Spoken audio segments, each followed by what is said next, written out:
There is less than a month as the General Assembly wraps up its work, complete with two big reveals coming next week. The Indiana House has been finalizing its take on property tax reform, and meanwhile, the Senate has been finishing up its version of the state's next two-year budget. Other developments under the session's spotlight so far include measures to cut the state's individual income tax, to combat healthcare costs at not-for-profit hospitals, and to encourage the manufacture of small modular nuclear reactors in Indiana. Our weekly State House conversation is next on tonight's Primetime.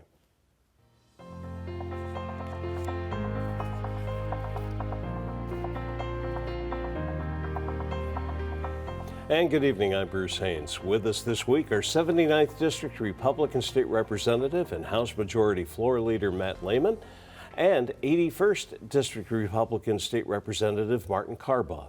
And we invite you to join us as well. Just call in your questions and comments at the number that you see on the screen as we welcome Representative Lehman, Representative Carbaugh, Matt, and Martin. Thank you for being here, guys. Thank you, Bruce, for having us. This is fun. Appreciate it. Another sign of forward progress, Indiana lawmakers have sent Governor Mike Braun 38 bills so far, and he has signed them all, and that includes 20 that he signed yesterday, on Thursday. As the session is indeed moving forward, how is it going for each of you at this point? Well, I would say one of my bills is one he signed, and I know it's probably one on everybody's mind, is the transfer on death deeds, dealing with insurance. So I know that's going to probably light up the phones tonight. I would say this, I think there's not been that many bills on his desk that have been the high bar stuff, but it's good stuff. I mean, so I think for me personally, I've took a different approach this year. I've taken a little less of authorship and tried to help navigate through some other bills, but I think we're in a pretty good place coming into the end here. Martin? Yeah, a couple of those, one I sponsored from the Senate and one I authored, got signed, and they both passed yesterday, actually, in the Senate. I was over there talking to some senators, and they were discussing those bills and voting on them, so it was kind of neat to be able to see it pass and head to the governor. One of those being one, it's been near and dear to my heart, been working on it for a couple of years with Senator Justin Bush. The Veterans Memorial on O'Day Road has been generously donated from Mr. McComb's family, a columbarium to have the remains of veterans that want to buy a niche. They have had it donated, but they have to put in money to a perpetual care fund up front, according to current state law. Well, after the signature now, they don't have to put the upfront money, and will put in money as they sell the niches. So we should be getting that new piece to what is a wonderful park out there. I would encourage anybody watching, if you haven't been out to O'Day Road, to check out the Veterans National Memorial Shrine and Museum. It's a long title, but it's an amazing place dedicated to veterans to make sure no veteran is ever forgotten. It is a wonderful place. Not being from Allen County, it is. I've been out there, it's really neat. I think Martin's worked on this for a number of years, so kudos to Martin for getting that done. That's really neat. And as we are in this place where some food is ready to come from the kitchen, it is fully formed, it is ready to serve. Some things are just about ready to be presented in front of all, and that includes, as mentioned, the property tax reform legislation currently in House Ways and Means. It's the Senate's bill on the House for a while. Anything you've heard about it? Yeah, I mean, I'll be up front. I think it's taken a lot of turns. I think we got to be very cautious in a way, because it's a space that the state really doesn't have a piece of the pie in, you might say. The state of Indiana collects no property taxes. We collect the tax, distribute it right back out to the entities from which it came, but we don't gain it. It's not part of our budget. So we got to be very cautious, because the locals are the ones who have set their budgets on these taxes. I think where the House is going is we're looking for a long-term solution. I don't think the present system we have is a good solution. It's a levy-based. I think we need to get to a rate-based.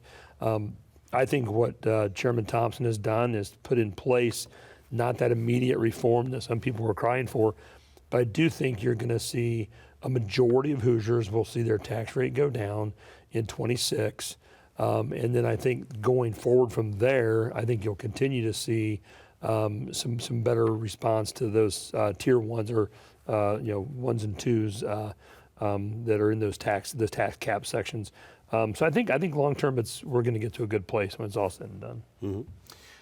You know, the tax caps got put into place before I ever got to the legislature, and that brought about this levy system that Matt talked about. And, you know, it's important for people to understand on the levy system, we're in a position where if one unit of government that benefits from the taxes wants to lower the rate because they've got enough money coming in, that they could certainly lower their part of the levy, but that doesn't mean that the tax bill changes at all. And that's one of the major flaws in that system. And they could raise their levy and the numbers doesn't change, but the other units of government, like if let's say county does that, then the city and schools would lose. And so you've got this constant struggle. Chairman Thompson came up to Fort Wayne and he toured the state talking to locals, us representatives, but also mayors and commissioners and councilmen talking through this issue. And he said, we need to get to a system, which I appreciate, the rate-based system, where if you raise a tax, it goes up, and if you lower a tax, it goes down, and the people feel it. And I think it just encourages more fiscal responsibility. I think it's going to be a better system long-term, as Matt said. We hope to provide some short-term relief. That's certainly been a goal of mine, and I know for Matt. But it yet to be seen. One thing you say about ready to come out of the kitchen, with the big bills like this, we're still in the negotiation stage. Something will come out. We may end up in conference and have even a different version yet. Yeah. Well, one last question regarding property tax as of this hour today. House Speaker Todd Huston was suggesting that lawmakers could provide more than $1 billion in relief over the next 3 years. Will that be enough relief for Governor Mike Braun and his expectations? Great question. Great question. I wish if you have a minute, I'll give him a call and see what he thinks. Yeah, I mean, I think Governor Braun, and I think I think he's going to be a great governor. But we're in a situation now where I think he has a very strong opinion on where we need to be on this. Right now, we just have a little bit of a different opinion. And ultimately, at the end of the day, I think we'll work through this. But there was an event that had a big kind of a protest in the State House that he participated on. A little disappointing, but at the same time, I get it. That's the position he staked out. And I think, again, as Martin said, I think long term, we all want the same thing, and that is to see some movement in property taxes to go down. Yeah. The other big reveal we mentioned at the start is the Senate's take on the House budget, House Bill 1001. It has to come out of committee by April 10, so there's that. And as it gets ready to make its appearance, have you heard anything from the chamber? Yeah, I mean, I think at the end of the day, what you're hearing is that this is probably going to be one of the tightest budgets we've had in a long time. If you look at the initial forecast we get, which is in the fall, we create our budget based on that forecast. We're seeing about 3% growth in revenue the first year, and then a 0.3% in the second year, which is basically flat. Mm-hmm. Our goal is, because we cannot borrow, we have to have a balanced budget, we have to live within our means. That means that second year is going to be extremely, extremely tough. So a lot of the asks, I need this for my district, or I want that for this area, are kind of on hold until we can kind of see. So we're going to get another forecast here on the 16th of April. When that comes in, it'll be the final numbers we have to craft our budget. Mm-hmm. I got to be honest with you, I don't think it's going to get a whole lot better. If anything, with the tariffs and some other things that are going to have some impact on Indiana, I think in the short term it could be a difficult budget to craft. But we're going to get there. We've done it in the past. I was in my first session there back in 2009. We had to cut. We had to cut a lot of departments to get our budget to balance. We're not there. So we've been here before. We've survived. But this will be a little bit of a tighter year than I've been in the last several. Mm-hmm. I think it bears mentioning, too, when it comes to the budget, the uncertainty within the Medicaid space is a big piece of what we're trying to balance. And It's an interesting thing as a Republican. We're excited about the desire and the efforts at the federal level to get more efficient and cut some spending. We can't keep going further and further in debt, and I fully support that. But that could end up falling onto the states if the Medicaid match, our general Medicaid fund, for every dollar that the state puts in through the budget we're trying to craft, the federal government sends us $2. And then when it comes to the Medicaid expansion, the HIP 2.0 program that many people are on, for every dollar that we put in, the federal government sends us $9. So that came out of the Affordable Care Act. So if they look at that and say, well, maybe instead of 9-to-1 match, we need to go to 2-to-1, like the regular program, that all of a sudden throws that program into a new position of uncertainty. And so we're trying, they're working through it at the federal level. We're trying to work through things at the state level with a looming, as you talked about, a looming deadline, and it's becoming a little difficult this year, a little more tricky than an average budget year. Yeah. A few extra pieces involved. Indeed, Yes. We are speaking this evening with Representatives Matt Lehman at Barton Carbaugh here on Primetime. Barbara has called in with an offline question, and we've had questions regarding redistricting in the past. And Barbara's questions along that line, what would you tell people that say that Indiana is a gerrymandered state? I can answer this one. Go ahead. So I tell people, you can, if you look at maps historically, I would say this: if you compare the map you currently see as what we redistricted in 2020 for the 22 election, compare that to the 2010, and then compare that to the 2001. If you look at those maps, when I got elected in 2008, it was under. And I hate to say, Democrat maps, Republican maps, but these were Democrat maps built, put together in 2000. And if you look at that map and compare it to the 2010 map, I have them in my office where they're not marked by what years, and one is, I think, very obviously gerrymandered, and you can see that's from 2000. And then I remind people, we took a 60-40 majority on those maps. So we can talk about where lines are in gerrymandering. I think Hoosiers have really focused on policy. A lot of the Democrats will get up and they'll say, well, I miss all these colleagues from Southern Indiana, and you gerrymandered them out of the district. And I said, we took those seats in 2010 on their maps. I mean, those are the same districts they got elected in 2000. And so I think a lot of it is as politics becomes national, more national, and we try to keep it as local from a state standpoint, I think that policy carries over. And I think a lot of people are not there because of their district has just pivoted to a different political lean. And so I think, I don't think we're a gerrymandered state. I think if you compare us to Illinois now, you see a very extreme, there's ones there look like a big C, and we don't have those in Indiana. Right.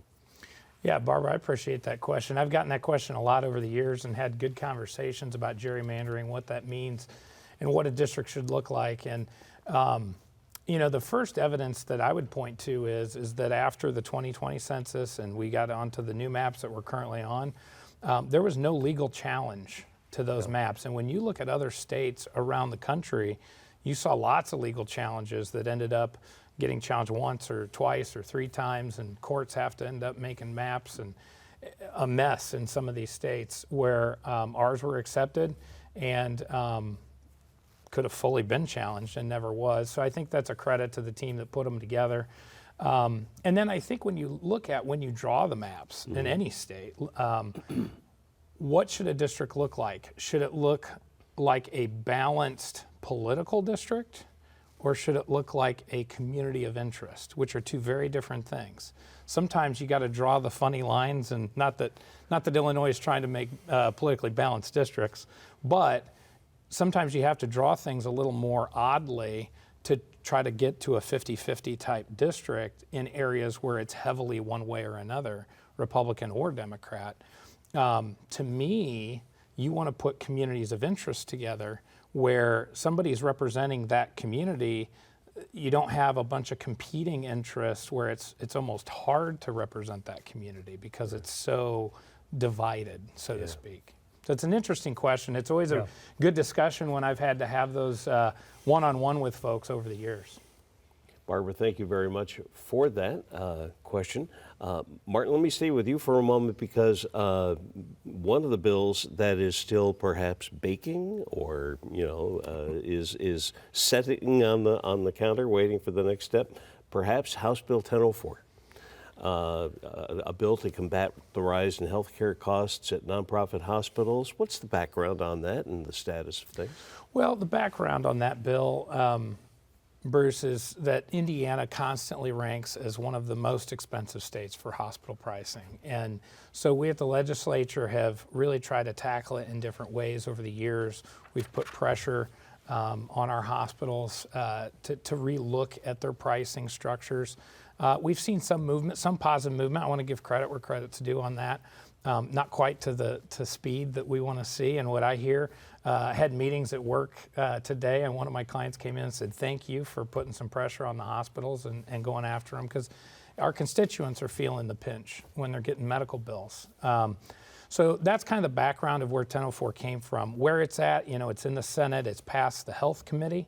From the Health Committee, it got recommitted to appropriations, which seems to be the Senate's favorite thing to do, is put all bills into appropriations after it goes through another committee, which is fine. That's their process.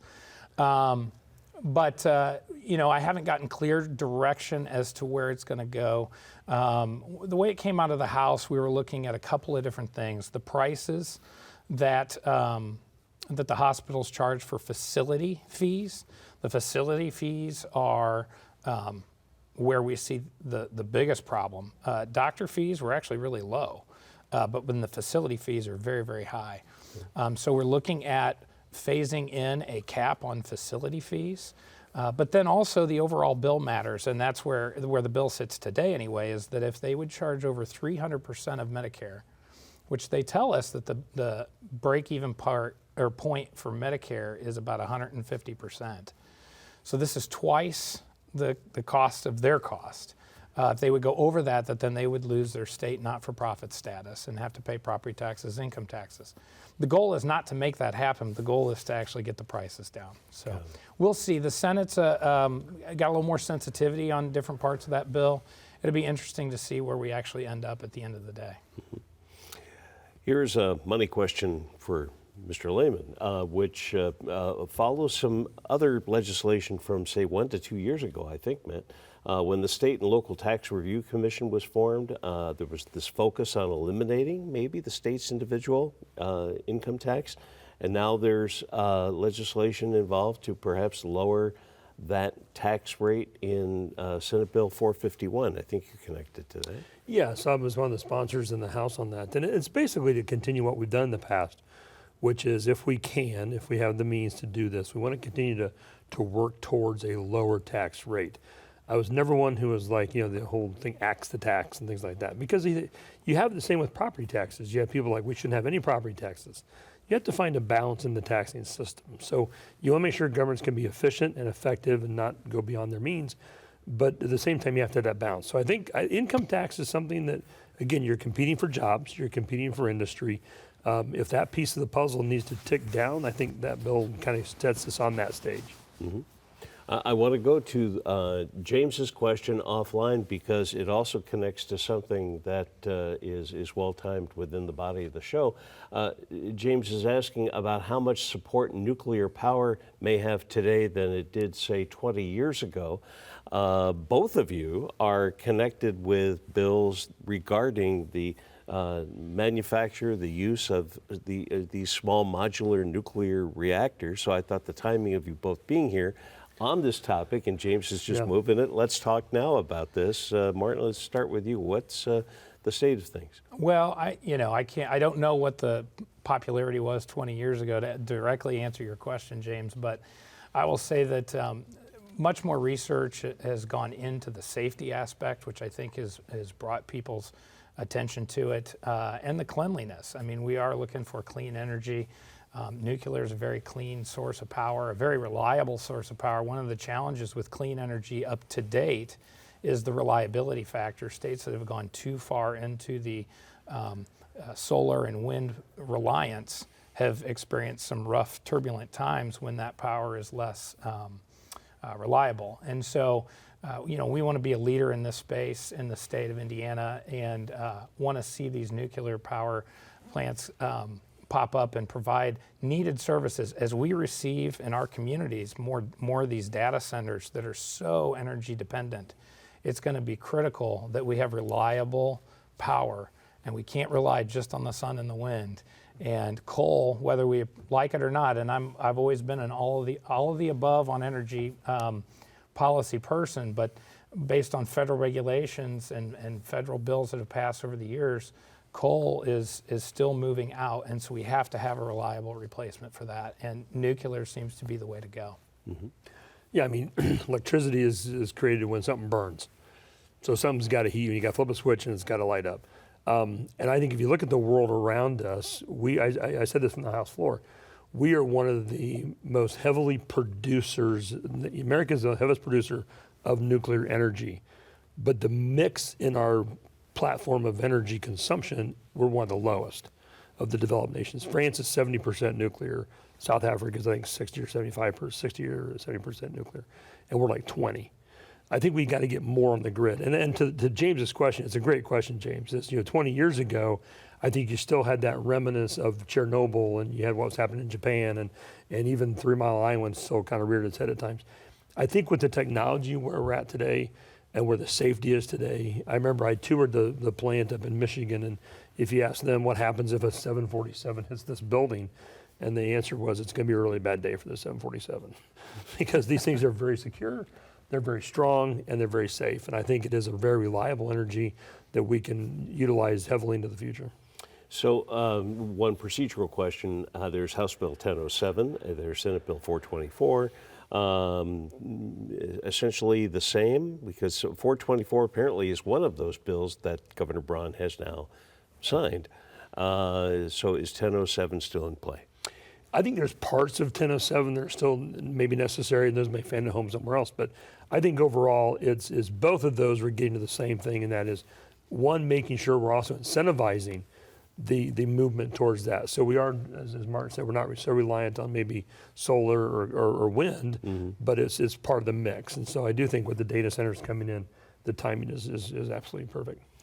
With what timing we have left in the program, let me ask about another House priority bill, and that's 1003 on Medicaid fraud. Maybe unfair with the amount of time we have left. This could be a half hour in and of itself.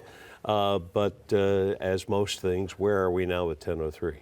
That one's actually 1002, just in case. Excuse me. I'm sure everybody at home is going to go online and look these up. I'm sorry. But yeah, 1002. If you're scoring at home, please adjust your scorecard. No, I think real quick, when it takes that chunk of your budget, you have to draws attention. And so you really have to get to a place where you talk about really long-term, how do we make sure we're efficient in that space of Medicaid?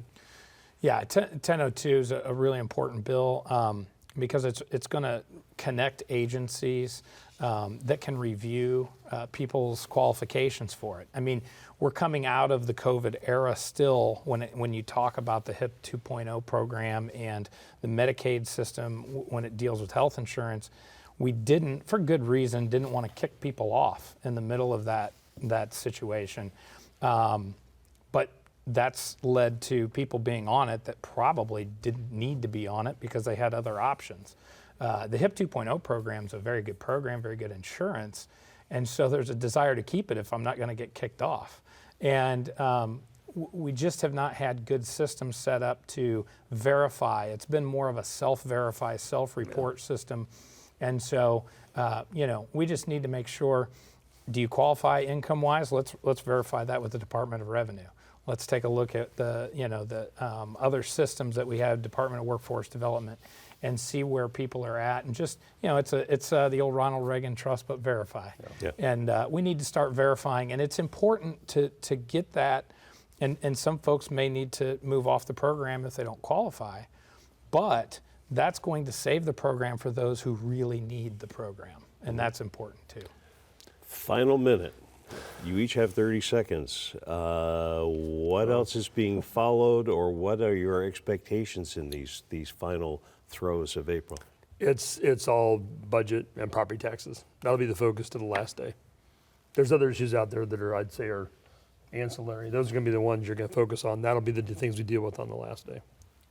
And I would say a lot of my concentration has been, by virtue of being on the health committee and chair of the insurance committee, is going to be on some healthcare reforms when it comes to prior authorization, pharmacy benefit managers, and our pharmacies getting some extra support that may be being left behind by some of those pharmacy benefit managers. There's going to be a lot more healthcare stuff coming as well.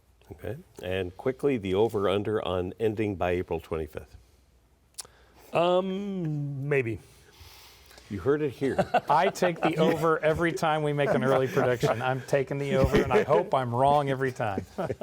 To be continued. A reason to tune in next week, which we hope you will, as this week we are joined by House Majority Floor Leader Matt Lehman, 81st District Republican State Representative Martin Carbaugh. Gentlemen, thank you so much. Thank you, Bruce. Thank you, Bruce. And thank you as well for allowing us to be part of your evening. For all of us with Primetime, I'm Bruce Haines. Take care, and we'll see you next week. Good night.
The preceding program on PBS Fort Wayne was made possible in part by The Rogers Company has been conducting business in Northeast Indiana since 1944 as Rogers Markets and now as the Rogers Company with commercial property and real estate development. Pleased to support local not-for-profits and PBS Fort Wayne.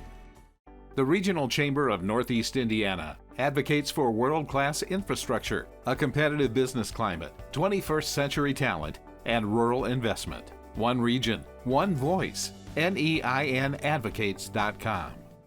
Purdue University Fort Wayne will host Marcus Collins, cultural scholar and professor, Thursday, February 27th at 7:30 as part of the Omnibus Speaker Series, inspiring fresh and diverse thoughts. Details at pfw.edu/omnibus.